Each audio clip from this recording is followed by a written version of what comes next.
Hi guys, Spartan765 here today. Today I'm doing a video on the Schwarzlose 1909, and this is going to be a disassembly video, basic field strip. There aren't a lot of videos out there on YouTube, and I think there might be one. But the thing with these pistols is a lot of people seem to have the belief that when you pull the slide forward.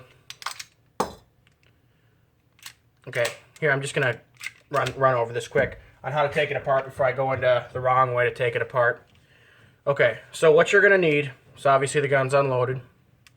You need to have the slide held forward for this. So what I like to do, just take a penny, put the penny right up in there. Now here's the part where the confusion comes in with a lot of people. In the previous owner of this gun, that confusion was definitely evident too. Sorry for the bad lighting, guys, but I'm doing this on a cell phone. Now, as you'll see here, hopefully you can see there's a little hole right in here. Now, the confusion lies where a lot of people seem to think that you have to pull this out, rotate it. That is not the case. In fact, with this particular example, it's not the case, and I've looked at diagrams for the Schwarzlose 1908 as well, and the 1909, and they take apart the same way. So I don't know where people are getting this rotation thing from. But the way this comes apart here is you could just take any type of pliers. I mean, you don't want to grip too hard because, I mean, the gun is old and collectible. As you can see on this particular example here, this area right here, you could see where someone did do that. They took a fucking pliers or something and tried to rotate the stupid guide rod. Now what you're going to do here is you can just grab this, and depending on how tight yours might be, you might need to put it in a vise. I know that sounds scary, but that's what you might need to do, and I'll show you how to do that if this doesn't work. Pull this guide rod out, and it'll lock in place. You push up. Push so an upward motion. So you're going to push up on the guide rod, so it's going up like that. And you'll see here that the slide went limp, penny fell out, and the guide rod is slightly up. Now what I've noticed is it does help. And now a lot of these, if the spring is kind of fucked up in there, it'll be a bitch to take apart. So I like to push down on this guide rod as hard as I can. Oh, and see there, it came out. It came out. So if that's happening, where it's just not sitting down far enough, that's caused by the spring, which is around the guide rod, is binding a little bit, and it's creating force so it can't fully seat down. So that's why I have the vise here. Now I know this is going to sound scary, but it's really not if you do it properly, and it will not damage the gun. What you're going to do is just go back, put your penny in there. You can really just drop it right in there, and take the front end here. This is going to be kind of hard to see on this camera because I don't have my usual setup. And we're just going to put the front tip of that guide rod in the vise. I mean, if you want to make it snug, I mean, you don't need to, put 500 pounds of force on it, but you want it nice and snug. Then what you're going to do is pull the gun out. Wait till you get that drop down point. When you do, push down on the firearm, and that barrel right out of there. Oh, got it down too low.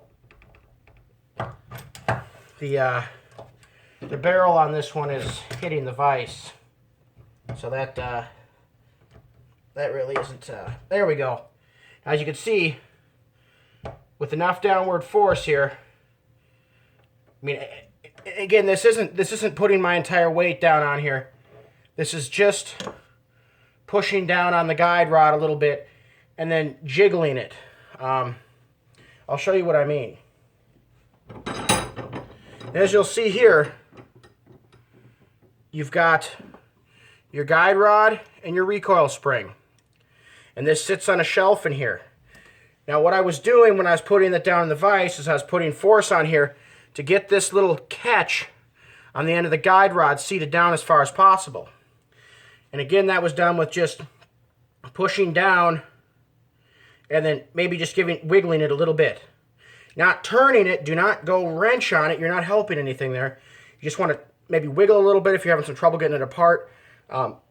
Most other examples that I've seen, or read about anyway, I mean I should say not seen, some come apart devastatingly easily, where you literally can just take a pliers and just whoop, whoop, and then right off.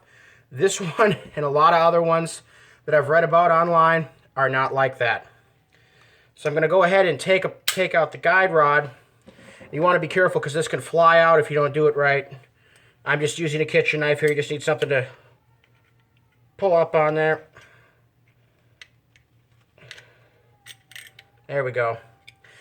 These are not user-friendly to take apart. So, I mean, if you're shooting, I'd clean it every few times you go to the range if you even shoot yours at all.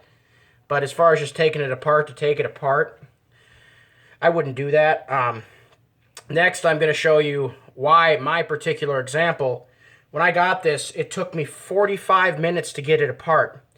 That's because the previous owner had put the spring in backwards. Not that there's a particular way the spring goes in, but on this particular example, the spring was in backwards. Just because of the way the spring is shaped on this one, you only want to put it in one way. And you'll see here how the spring is kind of curled over. Sorry, bad camera angle. But it's doubled up, so the thickness is doubled there. That was put in this way on the guide rod. So I had to overcome that force. And I really had to kind of push a little bit to get the slide off in the vise here, but I got it off.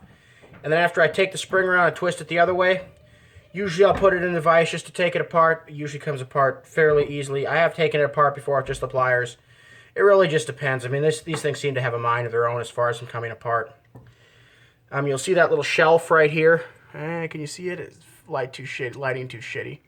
Little shelf right here where it sits. If you do take it apart, it's a good idea to get down in there with something and just get any burrs or shit or carbon or junk out of there, because you want that shelf area clean, because that's where if you just leave shit in there, it'll make it twice as hard to take apart. You want to make sure that area is nice and clean. Now with your Schwarzlose here, you got your hammer right there.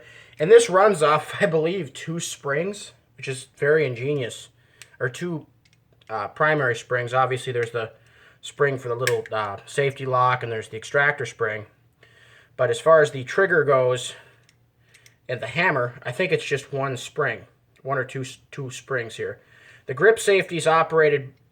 The grip safety, the mag release, and the hammer are all operated by 1 bar spring, which is really neat. As you can see, the grip safety here uses a connecting bar. I don't know if you can see this, but see how that moves right there? That's connected to the main spring. Like I said, which also... actually, I take that back. Wow. I'm an idiot. The trigger is not operated. The trigger is operated by a separate spring. But the main spring operates the grip safety and the hammer.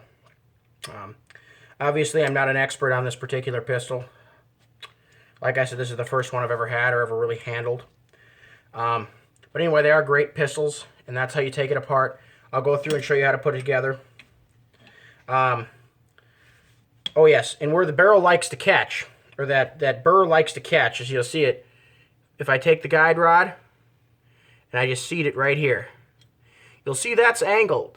So if it's even off a little bit, it will not come off. You really have to kind of give it a good time just to get it to overcome that slide off. That's if yours is difficult. Now mine isn't, as it sits right now, mine is a little bit of a pain, but it's not as bad as some of the guys I've read on the internet who have these things and no matter what, they could not get them apart. The design, as far as the takedown goes, is just, I think, kind of stupid. But the design is being interesting and cool, and definitely has that cool factor, your early 1900s blow-forward pistol, which there weren't very many designs that were blow-forward to begin with. When you're in there, I'm doing this on video just because I don't take this thing apart a lot, and I just want to get it all oiled up. That'll also ease your takedown and prevent rust. Now, what you're going to want to do is reinsert your spring and guide rod, and that's just going to go just like any other handgun. It's going to pretty much go back in the way it came. And once you get that seated like that, you need to bring that back up to that shelf. And you can use anything to do that, you know, anything that's flat, screwdriver, butter knife, whatever you have. Just going to push that back. Make sure that's down. That's what it looks like there when it's down and seated. You do not want this piece angled off to the right or the left, otherwise your gun will not go together very easily. I'm just going to take a dab of oil, just put it on that area right there so it eases the takedown next time. Then it's as simple as just sliding that slide back on, and then just taking the guide rod, and there you go. Schwarzlose, 1909. Now there's the 1908 and the 1909. This is a 1909 Deluxe, which is why it just has a smooth, flat top. These weren't imported into the United States. This is a war bring back either from World War I or World War II, I'm guessing. Very nice little gun. Fun to shoot. Well, awkward to shoot, but fun to shoot nonetheless. You guys got any comments or questions, feel free to send me a message. Spartan765 out.